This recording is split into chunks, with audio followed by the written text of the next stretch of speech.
Hello students, I am Arvind Kumar, PhD Physics from Suraj School, Rewari. Today we will discuss the next topic, grouping of two unidentical cells. दो cells लेंगे, that is unidentical, that means same नहीं, उनका EMF different होगा, internal resistance different हो सकता है. तो अनआइडेंटिकल sales हैं जिनको हम सीरीज में भी कंबाइन करके देखेंगे इस वीडियो में और पैरेलल में भी कंबाइन करेंगे. तो दोनों में इक्विवेलेंट क्या होगा, जैसे रेजिस्टेंस हम कनेक्ट करते थे तो सीरीज में और पैरेलल में कनेक्ट करने के बाद में इक्विवेलेंट कितना होता था कि उनके इक्विवेलेंट हम कितना यूज कर सकते हैं. तो यहाँ पे सेल के इक्विवेलेंट हम कैलकुलेट करेंगे from the second unit current electricity of first chapter electric current and resistances. तो फर्स्ट कॉम्बिनेशन है series combination. First I take two sales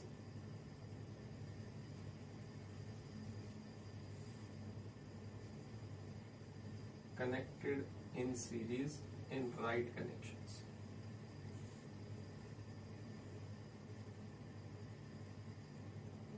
ये दो सेल है, इनके इंटरनल रेजिस्टेंस इनके साथ अटैच की. सपोज करते हैं अनआइडेंटिकल है तो इसका ईएमएफ जो होगा वो E1 होगा, इसका जो ईएमएफ होगा सेकंड सेल का वो E2 है. इनका इंटरनल रेजिस्टेंस भी होगा, इसका इंटरनल रेजिस्टेंस R1 मान लिया, इसका इंटरनल रेजिस्टेंस R2. ये कुछ टर्मिनल के साथ कनेक्ट भी होंगे तो इन टर्मिनल के नाम दे देते हैं. ये मैंने ए पॉइंट कंसिडर किया यहाँ पे, ये इन दोनों सेल के बीच में हमने बी पॉइंट कंसिडर किया और लास्ट पॉइंट जो है वो सी कंसिडर किया.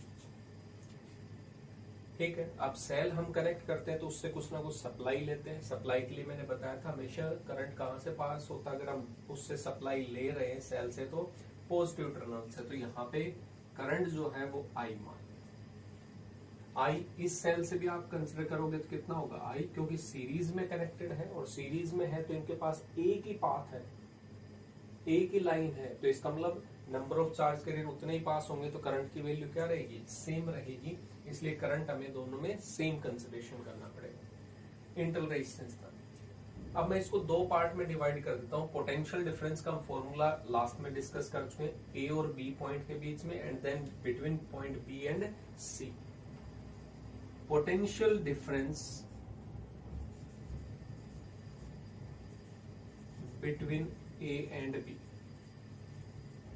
जिसको हम वी ए बी कह सकते हैं और मैं इसको मान लेता हूं V1 और इसको लिखने में हम लिख सकते हैं वी ए माइनस में V B. Potential at point A minus potential at point B. और इसको लिखेंगे तो इसका ईएमएफ कितना था E1 और इसमें लॉस कितना होगा, इंटरनली करंट I है और रेजिस्टेंस R1. तो यहाँ पे हम इसको कितना लिख सकते हैं, E1 माइनस I इंटू में R1. That is the first equation कि अगर हम A से B तक जाते हैं तो हमें कितना आउटपुट मिलेगा.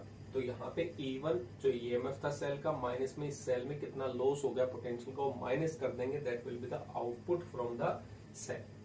Next, potential difference between B and C. जब हम B पॉइंट से C पॉइंट पे जाएंगे, क्योंकि B पॉइंट हाई पोटेंशियल पे है, C पॉइंट लो पोटेंशियल पे, तो यहाँ पे अगर हम लिखेंगे तो VBC, इसको मैं V2 भी लिख सकता हूँ. इसको लिखना चाहें तो पोटेंशियल एट B माइनस में पोटेंशियल एट C, और इसको लिखेंगे तो इन दोनों के बीच में EMF माइनस में लॉस जो अनाउंस हुआ माइनस में लॉस, जैसे हम पहले डिस्कस कर रहे थे, कितना होगा E2 माइनस में इसमें लॉस कितना होगा, करंट तो सेम है I और इंटरनल रेजिस्टेंस की वजह से तो लॉस होगा, तो इंटरनल रेजिस्टेंस कितना था R2. ये हमने कैलकुलेट कर लिया.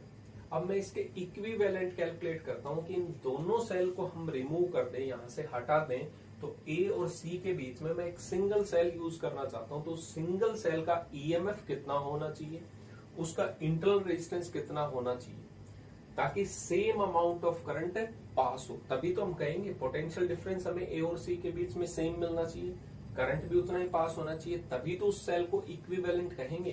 तो यहाँ पे अगर मैं कहूं कि मुझे इक्विवेलेंट सेल चाहिए, ये पॉइंट A है एक सेल, इसका इंटरनल रेजिस्टेंस, और ये पॉइंट है C. इस सेल का इक्विवेलेंट EMF जो होगा वो इक्विवेलेंट, इंटरनल रेजिस्टेंस जो होगा वो R इक्विवेलेंट, और current passing through them is I. Same current pass होगा. तो इस सेल को हम इक्विवेलेंट कह सकते हैं. So potential difference between A and C. अब हम दोनों सेल के अक्रॉस ए और सी के अक्रॉस देख रहे हैं, तो मैं इस वी ए सी को ऐसे लिख सकता हूं, V A minus V B plus V B minus में वी सी, जैसे मैं लिखा ए से सी तक जाएंगे तो मैंने इसको लिख दिया V1 प्लस V2, जैसे यहां से यहां तक का पोटेंशियल प्लस यहां से यहां तक का, दोनों का ऐड करते थे। लेकिन मैं यहाँ पे ऐसे लिख सकता हूँ VAC में हम बेसिकली लिखते तो इसको क्या लिखते हैं, VA माइनस में VC। तो यहाँ पे भी तो वही टर्म्स है, ये पॉजिटिव VP है, ये माइनस है, कैंसिल आउट हो जाएंगे। तो कैंसिल आउट होने के बाद में बचेगा तो वही potential difference between point VA minus VC। तो इस वाली इक्वेशन को जो VA माइनस VB है वो तो हमें पता ही है कितनी वैल्यू है, E1 माइनस में I इंटू में R। यहां पे अगर लिखें तो प्लस VB माइनस VC को कितना लिख सकते हैं, VB minus VC second equation, E2 minus में I इंटू में R2। That will be the potential difference between VAC। तो इसको अगर हम लिखना चाहें तो ये टर्म्स आती है, तो मैं इसको थोड़ा सा सेपरेट करके लिख सकता हूं। E1 ये प्लस का था, यहाँ पे भी ये किसका होगा, प्लस का, E1 प्लस में E2, ये भी माइनस के टर्म्स है, ये भी माइनस की, माइनस मैंने बाहर ले लिया और यहाँ पे कितना आ गया, R1 प्लस में R2। ये पोटेंशियल डिफरेंस। अब मैं इक्विवेलेंट को अगर देखूं तो इसके अक्रॉस भी पोटेंशियल डिफरेंस इसके अकॉर्डिंग कितना आएगा, potential difference according to AC is equal to इसका इक्वलेंट EMF E इक्वलेंट, वही सेम फॉर्मूला E माइनस में I into R, current same जाएगा I, और इसका इंटरनल रेजिस्टेंस हमने इक्वलेंट मान लिया R इक्विवेलेंट। अब इन दोनों इक्वेशन को कंपैरिजन करें हम यहां से, तो लेफ्ट हैंड साइड दोनों की सेम थी, पोटेंशियल डिफरेंस सेम होना चाहिए तभी तो इक्विवेलेंट कहेंगे। तो इसका मतलब VAC था, इसमें भी दोनों सेल की जगह अगर देखेंगे तो VAC। Left hand side same, minus है, माइनस टर्म्स है, करंट है, करंट सेम है, तो इसका मतलब कंपेयर करवा सकते हैं। On comparison these equation, comparing E equivalent is equal to E1 plus में E2 and R equivalent internal resistance of both these cells is R1 plus R2। जैसे सीरीज में हम कनेक्ट करते थे रेजिस्टेंसेस को, तो रेजिस्टेंस सीरीज में दिख रहा है बेसिकली, तो इंटरनल रेजिस्टेंस कितना होना चाहिए, R1 प्लस R2। ये सेल यहाँ पे राइट कनेक्शन में है, तो नेट EMF जो होगा इन दोनों सेल का वो कितना होगा, E1 प्लस में E2। क्लियर हुआ। राइट कनेक्शन बोल रहा हूं मैं, एक रोंग कनेक्शन भी होता है। रोंग कनेक्शन मतलब अभी इसको ध्यान से देखें तो जो फर्स्ट सेल है उसका नेगेटिव टर्मिनल है वो सेकंड सेल के पॉजिटिव टर्मिनल के साथ कनेक्टेड है, इसका मतलब ये राइट है, तो यहाँ पे एडिशन होगा। पोटेंशियल डिफरेंस अगर देखते तो यहाँ पे हाई से लो की तरफ जा रहे थे, तो यहाँ पे ये टर्म्स थे। अगर मैं इसको रिवर्स कर देता, यहाँ पे ध्यान से देखेंगे, E2 को ये नेगेटिव होता इसका पहले वाला टर्मिनल और ये पॉजिटिव होता, तो उस केस में ये कैसा होता, ये भी माइनस हो जाता, माइनस में E2 और माइनस में IR2। फिर हम कैलकुलेट करते तो यहाँ पे क्या आता, E1 माइनस में E2 आता, वहां पे इक्विवेलेंट में कितना आता, E1 माइनस E2। तो इसका मतलब यहाँ पे ध्यान रखेंगे, राइट और रोंग कनेक्शन का ध्यान रखेंगे इन सीरीज कॉम्बिनेशन। अगर एक सेल का नेगेटिव दूसरे के पॉजिटिव से कनेक्टेड है, that means that is the right connection, और अगर एक का नेगेटिव दूसरे के नेगेटिव से कनेक्टेड है वो रोंग कनेक्शन होता है। अब मैं ये कहूं कि इसका EMF 2 वोल्ट था, इसका EMF 3 वोल्ट है, नेट EMF इन दोनों सेल को रिमूव करें, इंटरनल रेजिस्टेंस भी मान लेते हैं, इसका 1 ओम है, इसका 2 ओम है, तो मुझे बताओ इन दोनों सेल की जगह में जो सिंगल सेल यूज करूं ताकि मुझे सेम रिजल्ट प्रोवाइड हो सर्किट में, तो कितना यूज करना चाहिए। तो इसका EMF 2 वोल्ट प्लस में 3 वोल्ट, इक्विवेलेंट कितना आना चाहिए जो सिंगल सेल यूज करेंगे, 2 प्लस 3 5 वोल्ट, तो उसका EMF होना चाहिए। इंटरनल रेजिस्टेंस कितना होना चाहिए, 1 प्लस में 2 दैट मीन्स 3 हो, तो इंटरनल रेजिस्टेंस उसका कितना होगा, 3 हो। और अगर ये रोंग कनेक्शन में होता तो ये माइनस होते, 2 माइनस में 3 माइनस 1 वोल्ट होना चाहिए था पोटेंशियल डिफरेंस। और रेजिस्टेंस ऑलवेज एडिशन में होंगे, चाहे वो राइट कनेक्शन में हो या रोंग में, रेजिस्टेंस तो हमेशा पॉजिटिव ही रहेंगे, तो वहां पे रेजिस्टेंस जो होगा वो 1 + 2 = 3 होगा, चाहे वो राइट में हो या रॉन्ग कनेक्शन। तो ध्यान रखेंगे, राइट का मतलब ये था और रॉन्ग कनेक्शन दैट मीन्स इस तरीके से ये दो सेल थे, नेगेटिव दूसरे के नेगेटिव से कनेक्टेड था। तो यहां पे अगर आप इक्विवेलेंट कैलकुलेट करेंगे so E equivalent will be equal to E1 minus में E2। क्लियर हो गया? तो यहाँ पे अगर इक्वल ईएमएफ है, ये भी 2 वोल्ट है, ये भी 2 वोल्ट, तो एक दूसरे को क्या कर देंगे, कैंसिल आउट कर देंगे, वो 0 हो जाएगा। और यहाँ पे अगर इक्वल है, E1 = E2, तो वहां पे आप कितना लिखोगे E, और E की वैल्यू कितनी हो जाएगी इक्विवेलेंट की 2E। तो इसका मतलब अगर इक्वल ईएमएफ होगा, अगर मैं आइडेंटिकल सेल्स लेता तो सभी का ईएमएफ कितना होता, सेम होता, और सेम होता तो इसका मतलब हम वहां पे क्या करते, सिंपल एडिशन करते, E1 + E2 + E3 + E4, और सभी इक्वल होते हैं। अगर n नंबर ऑफ सेल्स होते तो कितना हो जाता है, E + E + E + E n times, तो कितना हो जाता है n × में E। वो हम आइडेंटिकल कॉम्बिनेशन में देखेंगे, लेकिन रिजल्ट यहीं से जनरेट होता है।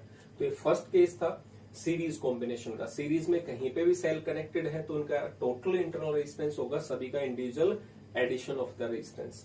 और टोटल ईएमएफ कितना होगा, अगर राइट कनेक्शन में है तो E1 + E2 + E3 + E4 and so on. और अगर रोंग कनेक्शन में है, जो रोंग में होगा उसे ही हम क्या कर देंगे, माइनस में कर देंगे। जो भी पॉजिटिव के साथ पॉजिटिव कनेक्टेड होगा या नेगेटिव के साथ नेगेटिव होगा उसे हम रोंग मानेंगे, तो वहां पे रोंग कनेक्शन होगा। क्लियर हुआ पॉइंट? तो ये था सीरीज कॉम्बिनेशन। नेक्स्ट हमारा टॉपिक स्टार्ट होता है पैरेलल कॉम्बिनेशन। देखते हैं उस चीज को, पैरेलल को स्टार्ट करते हैं। वो भी सिमिलर सा ही है, इजी है। वो डेरिवेशन काफी बार पूछा गया है तो उस पर थोड़ा सा फोकस ज्यादा करें।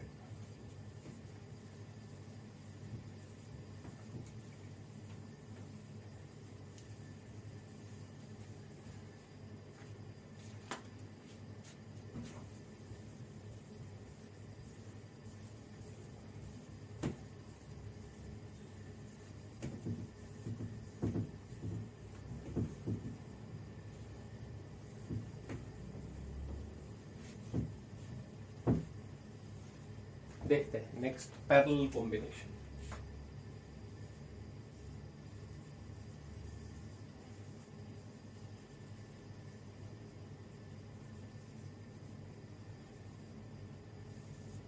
पैरेलल में मैंने बताया था एक एंड सभी का सेम पॉइंट पे, दूसरा एंड सभी का दूसरे कॉमन पॉइंट पे। एक सेल है, ये इसका इंटरनल रेजिस्टेंस है, इसका EMF E1, internal resistance R। ये एक दूसरा सेल है,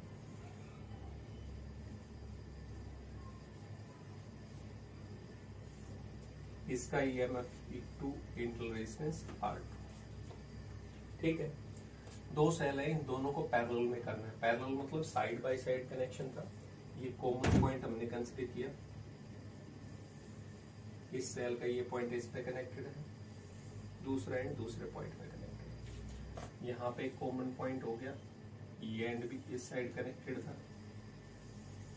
ये एंड भी इस साइड कनेक्टेड। दैट मीन्स इस टाइप के कनेक्शन को हम क्या कहेंगे, पैरेलल कॉम्बिनेशन। तो ये मैंने दो पॉइंट मान लिए यहाँ पे, ए और ये बी।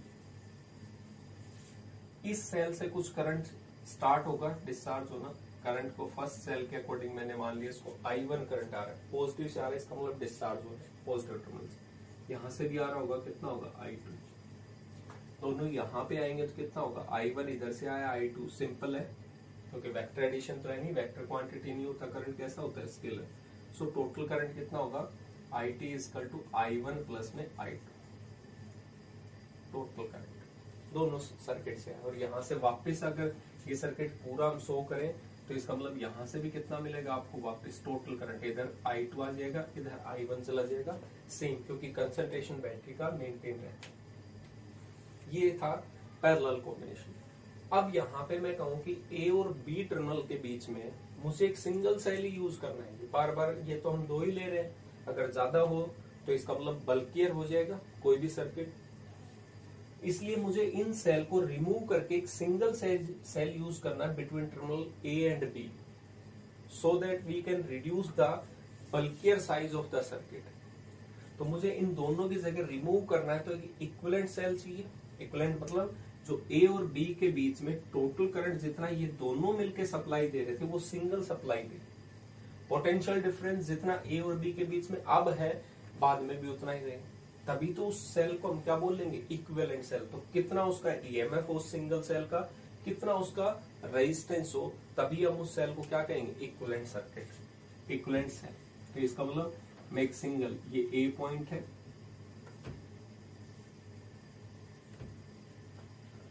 और ये बी पॉइंट. यहाँ पे हम यूज कर सकते हैं ई इक्विवेलेंट और यहाँ पे यूज कर सकते हैं आर इक्विवेलेंट. कि मैंने ए और बी के बीच में दोनों सेल की जगह एक सिंगल सेल यूज किया, तो उस सिंगल सेल का ईएमएफ ई इक्विवेलेंट होगा और रेजिस्टेंस होगा वो कितना होगा, आर इक्विवेलेंट. तो मुझे बताओ वो क्या टर्म्स हो. तो हम ये कैलकुलेट कर सकते हैं potential difference between A and B is equal to we.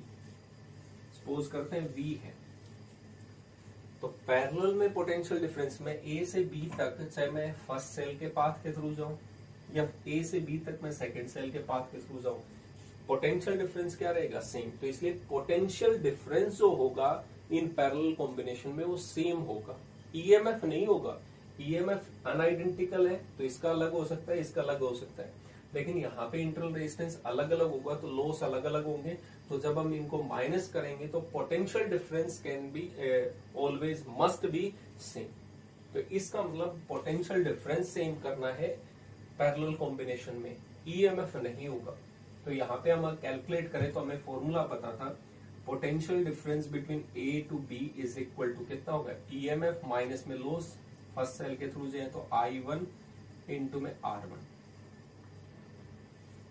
Potential difference according to second cell कितना होगा, इस पाथ के थ्रू जाएंगे तो कितना होगा, E2 माइनस में I2 इंटू में R2. अब पोटेंशियल डिफरेंस तो ए बी के थ्रू कितना होगा, V होगा. तो मैं यहां से करंट कैलकुलेट कर लेता हूं क्योंकि करंट यहाँ पे डिफरेंट डिफरेंट था. मुझे आई चाहिए तो पहले इसको मैं लिख देता हूं, V is equal to E1 minus में I1 इंटू में R1.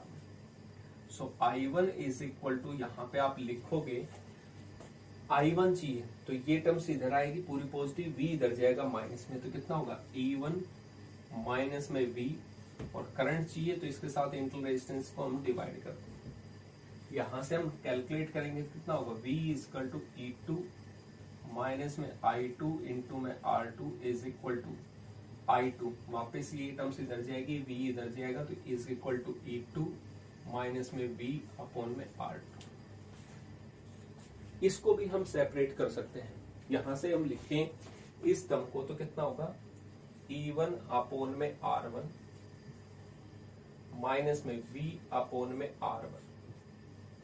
और यहां से हम लिखें तो I2 की वैल्यू जो होगी वो कितनी होगी, E2 अपॉन में R2 माइनस में V अपॉन में R2. ये इक्वेशन फर्स्ट है, ये इक्वेशन सेकंड. यहां से यानी हमें इक्वेशन फर्स्ट और सेकंड से करंट की वैल्यू मिल गई, वही सेम फॉर्मूला जो हम अभी तक पढ़ते आ रहे हैं, V is equal to E minus में IR. So total current is equal to कितना होगा, टोटल करंट फर्स्ट सेल से कितना चला था I1, सेकंड से कितना चला I2, टोटल करंट कितना हो जाएगा I1 प्लस में I2. तो total current is equal to I1 की वैल्यू हमें पता है, E1 अपॉन में R1 माइनस में V अपॉन में R प्लस यहां से करें तो E2 अपॉन में करंट की वैल्यू R2 माइनस में V अपॉन में R2. अब कुछ टर्म सिमिलर से दिख रही है, E1 अपॉन में, तो E1 की टर्म्स को एक साइड में कर लेते हैं, V की टर्म्स को सेकंड साइड में. तो यहां से अगर हम कैलकुलेट करें तो टोटल करंट जो होगा उसका रिलेशन क्या है, यहां से हमारे पास में E1 अपॉन में R1 प्लस में E2 अपॉन में R2.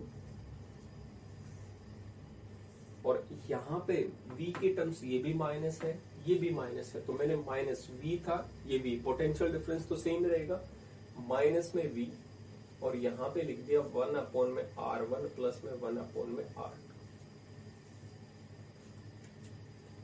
ये टर्म्स कैलकुलेट कर लिया हमने। इन दोनों सेल की जगह जो टोटल करंट आएगा उसकी वैल्यू कैलकुलेट कर ली। अब इन दोनों सेल को रिमूव करें तो ए और बी के बीच में मुझे ये इक्विवेलेंट सेल था, इससे भी करंट कितना जाना चाहिए जो दोनों मिलके प्रोवाइड कर रहे थे टोटल करंट। तो according to equivalent circuit, equivalent cell, यहां से भी हम कैलकुलेट करें तो potential difference across A B क्या था, सेम था, उतना ही पोटेंशियल होना चाहिए। बी कितना आएगा, ई इक्विवेलेंट माइनस में टोटल करंट जो हम कैलकुलेट कर रहे थे इनटू में आर इक्विवेलेंट। सो यहां से हम करंट कैलकुलेट करें, total current is equal to E equivalent minus में बी अपॉन में आर इक्विवेलेंट। ये नेगेटिव वाली टर्म्स राइट साइड में गई, v इधर लेके आए तो ई इक्विवेलेंट माइनस बी, और ये आर इक्विवेलेंट इसके मल्टीप्लाई में था, नीचे जाके क्या हो जाएगा डिवाइड में। सो टोटल करंट इसको भी सेपरेट करें तो ई इक्विवेलेंट अपॉन में आर इक्विवेलेंट माइनस में बी, और यहाँ पे इसको ऐसे लिख सकते हैं 1 अपॉन आर, ये भी डिवाइड।